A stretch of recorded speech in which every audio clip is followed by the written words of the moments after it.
You do everything right. You work hard, you achieve goals, you check all the boxes, and then some. But here's the strange part. No matter how much you succeed, something still feels off, empty. Like you're faking it. Like you're never truly enough, and you don't talk about it, because you're the strong one, the reliable one, the one who should be proud of everything they've built. But instead, you feel like a fraud. This is the quiet crisis of the high-achieving soul, the silent burnout of someone who keeps climbing a mountain, only to realize there's no summit, just another peak, another demand, another voice saying, "Not good enough." And here's the truth no one told you. This isn't about ambition. It's about survival. You learned to achieve not because you wanted to, but because somewhere, long ago, you believed you had to be accepted, to be safe, to be loved. This video is for you, the one who keeps chasing the next milestone, hoping it will finally bring peace. Let's talk about why that feeling of failure never leaves, and why your endless achievements were never the real problem. Because the emptiness you feel is not a flaw, it's a message. Success was supposed to fix it, right? That's what you told yourself. If I get that job, if I hit that goal, if I make them proud, maybe then I'll finally feel good enough. But it never lasts. The praise fades, the applause quiets, and before you can even celebrate, your mind whispers, on to the next. Because deep down, you don't feel worthy of the success you've earned. You don't feel proud. You feel scared. Scared they'll see through you. Scared this version of you, the confident, accomplished one, is just a mask. This is what shame does. It hides inside your victories. It follows you into the spotlight and says, "This isn't really you. You just got lucky." And so you keep running. Achieving becomes a defense mechanism, not a joy. Because slowing down might mean hearing the truth you've buried, that your self-worth was never allowed to grow independently. It became attached to performance, to output, to being impressive. You never learned how to just be. You only learned how to earn your place. And that's why no win feels like enough. Because your inner child still believes love must be bought, not received. This didn't start in adulthood. It started much earlier, when you were still small, still soft, still figuring out how the world worked. And like all children, you adapted. If love came only after good grades, you learned to strive. If affection appeared only when you pleased others, you learned to perform. If being too much or too emotional brought distance or punishment, you learned to shrink, smile, and over-deliver. You were taught, not with words, but through patterns, that love is conditional, that your value depends on what you can do, not who you are. So of course you became an achiever. It wasn't just ambition, it was survival. Every accomplishment became proof. I'm not a burden. I'm useful. I'm not weak. I'm successful. See, I'm worthy now. Please stay. But here's the thing. That strategy may have kept you safe, but now it's keeping you empty. Because no amount of external validation can fill the hole created by conditional love. And when love was earned instead of received, you never felt truly seen. You felt managed, praised for performance, not embraced for your humanity. That's why you keep pushing. That's why rest feels wrong. That's why even your greatest moments don't touch the pain inside. Have you noticed how hard it is for you to rest? Not physically, but emotionally. Even when you pause, your mind doesn't. You replay tasks, worry about the future, question if you've done enough. Rest doesn't feel safe. It feels like weakness. It feels like you're falling behind, or worse, being selfish. But ask yourself, where did you learn that slowing down was dangerous? Maybe you grew up in a home where being still meant being invisible, where silence made you anxious because it often came before punishment, or shame, or disappointment. Maybe rest wasn't modeled, only hustle. So now, as an adult, your nervous system is wired for productivity. Achievement is your safety. Stillness feels like you're doing something wrong. But here's the truth. You're not lazy. You're not broken. You're just carrying a rule book that was written for survival, not joy. And that rule book says, you have to prove your worth every single day. So even when you've done more than enough, you still feel like you haven't earned the right to breathe. But the cost of living this way is a quiet kind of exhaustion, the kind that no amount of sleep can fix, because it comes from always performing and never just being. And maybe that's why success feels hollow, because it came from fear, not freedom. There's a certain kind of loneliness that comes with always being the capable one. You've built a version of yourself that looks untouchable, confident, composed, always in control. People admire you, they lean on you, but they don't really see you. Because the real you, the one who feels insecure, exhausted, unsure, rarely gets a chance to show up. You've learned to hide your struggles behind smiles, to answer "I'm fine" even when your chest is tight, to carry the weight silently because breaking down feels like failure. But here's the quiet truth. Being the strong one is often a trauma response. It's what you became when you realized no one was coming to rescue you. It's how you survived environments where your needs didn't matter. You became dependable because being needy felt dangerous. You became perfect because being messy brought shame.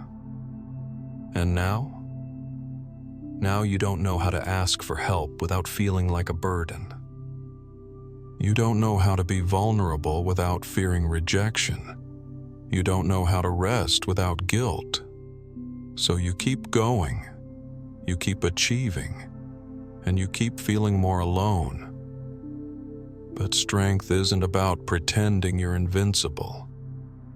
Real strength is letting yourself be fully human, and maybe, for once, you deserve to be seen not for what you do, but for who you are underneath it all. What most people see as drive in you is often just fear wearing a suit. Fear of being left behind. Fear of being forgotten. Fear of not being good enough to be chosen, to be loved, to belong. So you work harder. You aim higher. You polish every detail, fix every flaw, and stay 3 steps ahead. Not because you're inspired, but because you're terrified of what might happen if you don't. Terrified that the moment you slow down, you'll be exposed. That they'll see the parts of you you've been hiding, the insecure, imperfect, tired version. The one you've been taught is too much or not enough. That's the cost of tying your worth to performance. You don't just fear failure. You fear being seen without your armor. And yet, what if your fear isn't something to escape, but something to understand? What if the pressure you feel isn't a flaw, but a message from a younger version of you, still trying to earn love the only way they know how? You don't need to shame yourself for being driven. But you do deserve to ask why the fire in you always burns so painfully hot. Because when fear drives the car, you never arrive. You just keep running. You tell yourself, if I just finish this project, if I finally get that promotion, if I prove myself one more time, then I'll finally feel enough. But you never do. The finish line keeps moving. The bar keeps rising. And no matter how much you accomplish, your brain rewrites the rules the second you reach them. Why? Because you're not chasing goals. You're chasing relief. Relief from the inner critic that never stops. Relief from the voice that says, you could have done more. You're falling behind. You're not doing it right. And that voice didn't come from nowhere. It often sounds eerily like someone from your past, a parent, a teacher, a culture that praised results over rest, obedience over authenticity. You internalized that voice. Now it lives in you.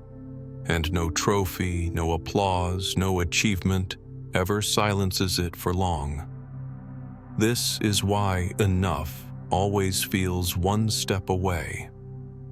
Because the version of you who's chasing it was never taught how to receive love, only how to earn it. And so, achievement became your currency. Not just in work, but in relationships, in identity, in worth. But here's what you need to hear. You were never meant to prove your worth.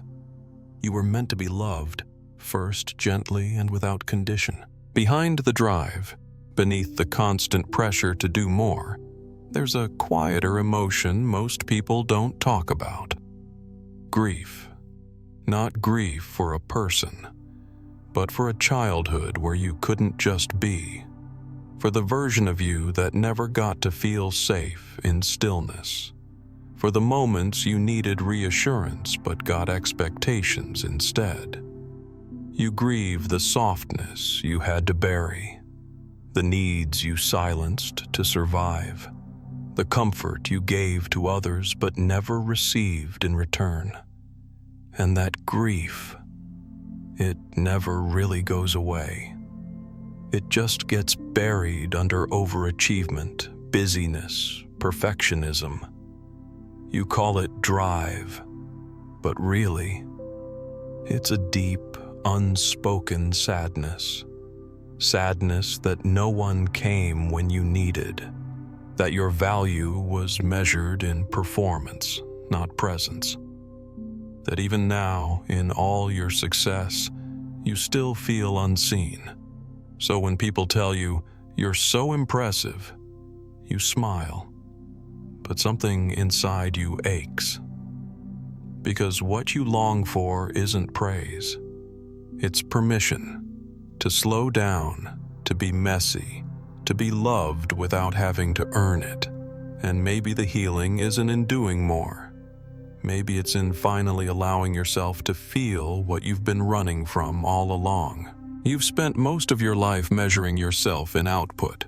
How much you've done, how well you performed, how useful you were to others. But what if that measurement was never meant for you? What if your worth has nothing to do with your resume, your titles, your perfect timing, or your ability to hold everything together? What if the real you, the one beneath the performance, was never a problem to fix, but a person to finally meet?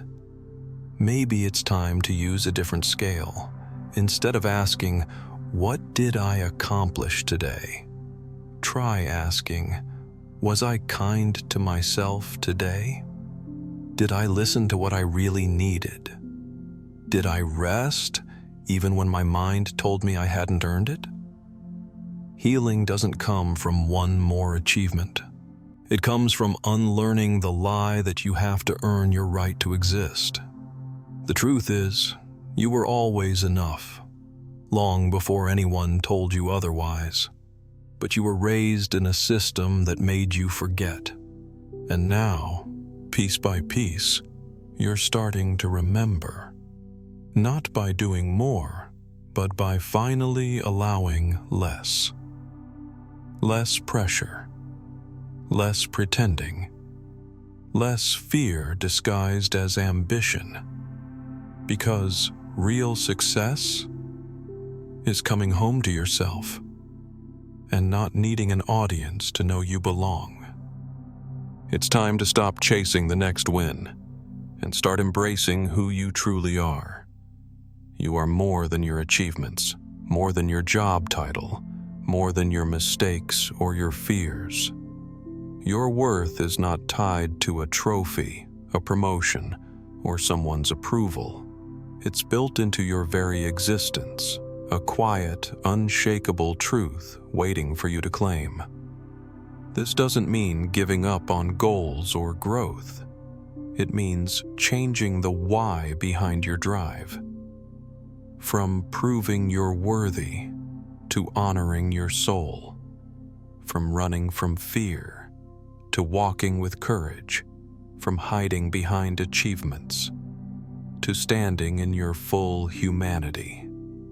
You've been carrying a heavy load for far too long. It's okay to put it down. It's okay to rest. It's okay to be imperfect. Because in that space, you'll find the love and peace you've been chasing all along. So today, I invite you to start a different journey. One where success is measured not by what you do, but by how deeply you accept yourself. You are enough, right now, exactly as you are, and that is the greatest achievement of all.